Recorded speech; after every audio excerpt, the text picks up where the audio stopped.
এটা হচ্ছে যে আপনাদের সেলস অফিসারের কাজ হলো অর্ডার কাটা। আর একটা কার কি ঘুম পাচ্ছে?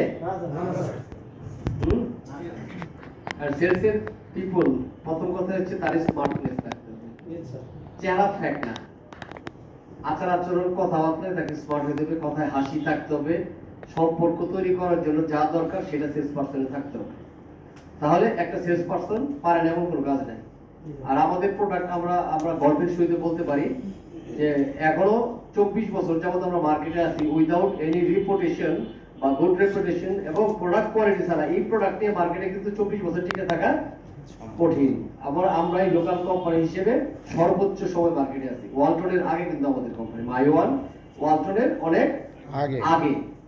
ওয়ালটন 7 সাল থেকে আসছে, আমরা 2 সাল থেকে মার্কেটে। এবং আমাদের সমসাময়িক অনেক কোম্পানি আসছে যারা বন্ধ হয়ে গেছে, নিকন, করোনা, নিপ্পন, আরো ফিলিপস, প্যানাসোনিক, বহুত টিভি আসে, সব কিন্তু টিভি ফ্রিজ সব বন্ধ হয়ে গেছে। বিকজ অফ এটা একটা আফটার সেলস সার্ভিস আছে। তো এই আফটার সেলস সার্ভিসটা যদি এগিয়ে আসে যায়,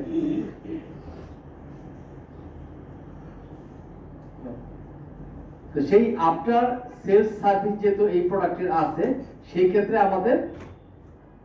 আমরা ধরে নিচ্ছি যে আমাদের প্রোডাক্ট মার্কেটের সেরা প্রোডাক্ট, রাইট, মার্কেটের সেরা প্রোডাক্ট। এবং প্রত্যেকটা গ্রামে গঞ্জে আমাদের প্রোডাক্ট ডিমান্ড আছে, প্রচুর ডিমান্ড। আমরা আগে একটা স্ট্র্যাটেজি ছিল যে আমরা বাকি প্রোডাক্ট অনেক দিতাম, কিন্তু এখন স্ট্র্যাটেজি টোটালটাই চেঞ্জ, যে না কোনো বাকি না, সব ক্যাশ। যত সাব ডিলারের প্রোডাক্ট সেল হবে ক্যাশ।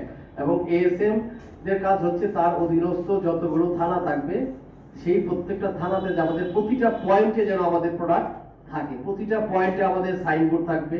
এই বিষয়গুলো এএসএমরা লোক আফটার করবে। আমি বেসিক্যালি ইন্টারভিউ আপনাদের 1 মিনিট 2 মিনিট করে আমি কথা বলবো, মূল পয়েন্ট আপনাকে যেহেতু সবাই আসছেন এখানে আমি বোঝাচ্ছি, আপনারা একটু মাথায় ধারণ করবেন। তারপর আমি 1 মিনিট 2 মিনিট কথা বলে আপনি ইন্ডিভিজুয়াল কথা বলে আপনাদেরকে আমি ছেড়ে দেবো।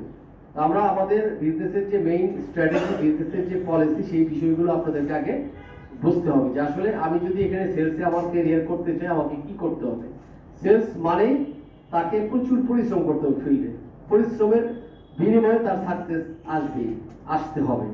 আর এটার জন্য যে যত বেশি স্মার্টনেস শো করতে পারবে, যার যত বেশি স্মার্টনেস থাকবে, সেই দ্রুত এখান থেকে উঠে আসতে পারবে। আপনারা দেখেন যে আরএফএল গ্রুপ ভীষণের একজন সেলস অফিসার দেখা যাচ্ছে তারা অনেক উপরে ইডিও হয়ে গেছে, যারা 27 বছর 28 বছর চাকরি করছে। দেখবেন লেখাপড়ায় যে খুব যে রিচ তা কিন্তু না, বা তার কাজের দিক থেকে সে রিচ। তো এখানে সেলস পিপলকে মাথায় রাখতে হবে যে আমাকে কাজ দিয়ে সব তৈরি করতে হবে, আমার যত ক্যারিয়ার হবে, আমার যত বেনিফিট থাকবে সব কাজ দিয়ে। কারণ এখানে প্রতি পদে পদে ইনসেন্টিভ থাকে, আমাদেরও আছে। আমাদের ধরেন আমরা থেকে এবার সবার ক্ষেত্রে একটা কালেকশন কমিশন স্ট্রাকচার আছে, যেটা আমাদের ফ্ল্যাট যাই কালেকশন হবে সেটার উপরই পাবে। কোনো টার্গেট অ্যাচিভ করলে যে কালেকশনে টাকা পাবে তা না, কালেকশন যাই হবে তাই পাবে। একটা সেলস অফিসারের ন্যূনতম টার্গেট হচ্ছে 20 লাখ, একটা এরিয়া সেলস ম্যানেজারের ন্যূনতম টার্গেট 1 কোটি টাকা। তো সেখানে এই এরিয়া সেলস ম্যানেজার কাজ হচ্ছে এসওদেরকে চালানো, ফিল্ডে প্রতিদিন মর্নিং টু ইভিনিং সে কোন কোন রোডে যাচ্ছে, কয়টা রোডে সে ভিজিট করতেছে, সব দেখায় কাজ হচ্ছে এই এরিয়া সেলস ম্যানেজারদের। এবং একটা সেলস অফিসার মিনিমাম আমাদের টার্গেট থেকে 25টা থেকে 30টা আউটলেট তাকে ভিজিট করতে হবে। এবং এখন তো পিক টাইম, আপনি জানেন কোরবানির সময় বা ইলেকট্রনিক্সের পিক টাইম সারা বাংলাদেশে। সেই জায়গায় আপনাদেরকে মাথায় রাখতে হবে যে মিনিমাম 30টা মার্কেট ভিজিট করতে হলে তাকে অবশ্যই বাইক থাকতে হবে।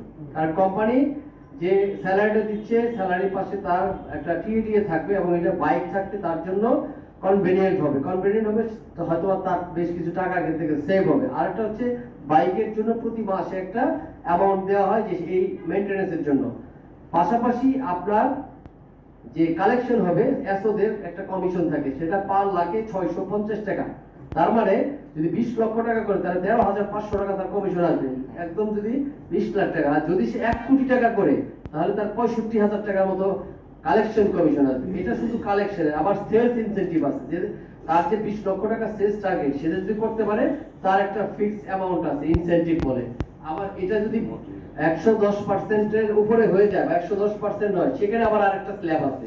এরকম স্ল্যাব অনুযায়ী তাদের আছে। তো এই ক্ষেত্রে আমি বলবো যে এখানে প্রতি পদে পদে আর্ন করার সুযোগ আছে, এবং আমাদের প্রোডাক্ট যেহেতু বড় প্রোডাক্ট, এখানে কিন্তু প্রাইস বেশি, তাহলে সেই ক্ষেত্রে যারা ফিল্ডে অন্য কোম্পানির সেলস অফিসার বা এসআর হিসেবে কাজ করতেছেন, তারা ছোট ছোট প্রোডাক্ট নিয়ে যদি 20 লাখ 30 টাকা টার্গেট থাকে, তাহলে এখানে অনায়াসে কিন্তু একটা সেলস অফিসার 20 লাখ টাকা না, আমাদের গাজীপুরের অনেক সেলস অফিসার যারা কোটি টাকার উপরে টার্গেট করে একজনই, এবং অনেক সেলস অফিসার আছে যারা মাসে 70-80 হাজার টাকা শুধু সেলস কালেকশন কমিশন নিয়ে যায়, আবার সেলস ইনসেন্টিভ পাচ্ছে, তারপরে স্যালারি পাচ্ছে, টিএডিএ পাচ্ছে, সবই পাচ্ছে, তারপরে আবার ইন্টারি প্রমোশনের সুযোগ থাকবে। যদি সে 80-90 লাখ টাকা 1 কোটি টাকা সেল করে, দ্রুত দেখা যাচ্ছে যে 3-4 মাস 5 মাসের মধ্যে তাকে আবার এএসএম বাড়ানো হচ্ছে। ঠিক এএসএম রাও যারা আছে তাদের যে কোটি টাকা টার্গেট থাকবে, সে যদি করতে পারে, সে ডিএসএম ডিভিশনাল সেলস ম্যানেজার হয়ে যাচ্ছে। সাধারণত একজন এএসএম 2 থেকে 3টা ডিস্ট্রিক্টের দায়িত্বে থাকে, আর যখন ডিএসএম হবে সে 10 থেকে 15টা জেলা দায়িত্বে থাকে। তো এইভাবে আমাদের এখানে মূল্যায়ন করা হয়। বেসিক্যালি আপনাদের প্রোডাক্ট নলেজ জানতে হবে, যে আমাদের যে প্রোডাক্টগুলো আছে, আপনাদের সবাইকে একটা করে লিফলেট দিয়েছে। লিফলেট না স্যার। ইব্রাহিম,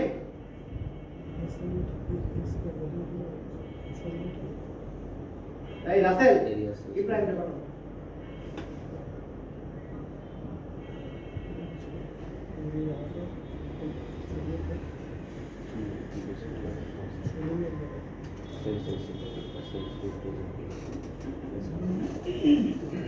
আপনি এই নলেজ দিবেন, প্রোডাক্ট নলেজের শিক্ষা দিবেন।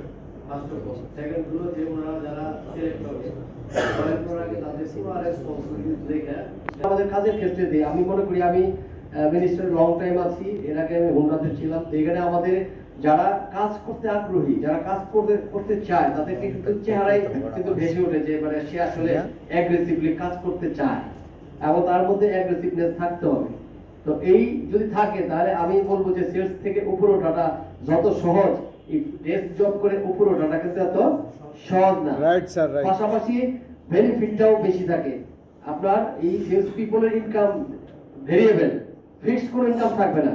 আর যদি ফিক্সড ইনকাম যারা করতে চান, তারা সেলস আসার দরকার নেই। আর আরেকটা বিষয় হলো, সেলসের পিপলের কোনো ইগো থাকতে পারবে না। রাইট। ইগো সবাই চায়, সবার সাথে হাই হ্যালো, সবার সাথে সুন্দর ব্যবহার। আপনাকে কেউ ধাক্কা দিল, আপনাকে বলতে হবে সরি। ধাক্কাটা আপনাকে সে মারছে, তারপরে আপনাকে সরি বলতে হবে, তাহলে আপনি আপনার বাড়বে, সম্পর্ক বাড়বে। মানুষ তখন বলবে এই লোকটা তো অত্যন্ত ভদ্রলোক।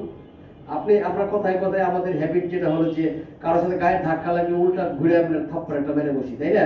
ব্যাপারটা ধাক্কা মালিকের। আজকে জাপানে ধরেন কোনো ক্রাইম নাই, জাপানের কোনো মামলা নাই, জাপানের সেকেন্ড স্টেপের যে পুলিশ আছে তাদের কাজ হচ্ছে নেগোসিয়েশন করা। হ্যাঁ, ফার্স্ট স্টেপে পুলিশে তারা যাবে না। তারা প্রথম কথা হলো, কেউ যদি কোনো কিছুতে সমস্যা তৈরি হয়, কারোর সাথে দ্বন্দ্ব তৈরি হয়, তখন তারা মিডল ম্যান হিসেবে পুলিশ কাজ করে। এই পুলিশ আগে তাদের সাথে বসে, তারা যাতে মামলা টামলা কোনো কিছু না হয়, কিভাবে আপোষ করে দেওয়া যায় সেটা নিয়ে তারা কাজ করে প্রশাসনিক পিপল হিসেবে। এবং আমাদের দেশের পিবিআই কিন্তু সেই উদ্দেশ্যেই করা হয়েছিল। দুঃখজনক বিষয় যে সেই জায়গায় পিবিআই ঘুষখায় মনে করেন যে একজনের আরেকজনের কাছে দিয়ে দিচ্ছে। তো এই যে বিষয়গুলো আমরা নিজেরা যারা আছি, আমি মনে করি যে আমরাও কিন্তু হুজুকে বাঙালি। একটা চোর ধরা পড়ছে, একটা ছিনতাইকারী ধরা পড়ছে, আমি একটা ঘুষি মারলে আমি বিরাট হয়ে গেলাম, হিরো, চোর মারছি নাকি? রাইট। তাই তো, তাই না? কিন্তু সে কিন্তু মানুষ, প্রথম কথা, তাকে বিচারাধীন, বিচারের আওতায় নিয়ে আসতে হবে। এই বিষয়গুলো চিন্তা করলে আপনি দেখবেন আপনিও একদিন সেই বিপদে পড়তে পারেন। অনেক নিরীহ লোক পড়ে যায় মাঝে মাঝে, নতুন জায়গায় যায়, তাই না? তাহলে আপনি টিপ করতেন, আপনি যদি কাউকে বিনা কারণে আপনি একটা লাথি মারেন, এই দেখবেন এই লাথিটা একদিন আপনিও খাইছেন। ট্রু, কিন্তু এটা ট্রু। Right sir, right.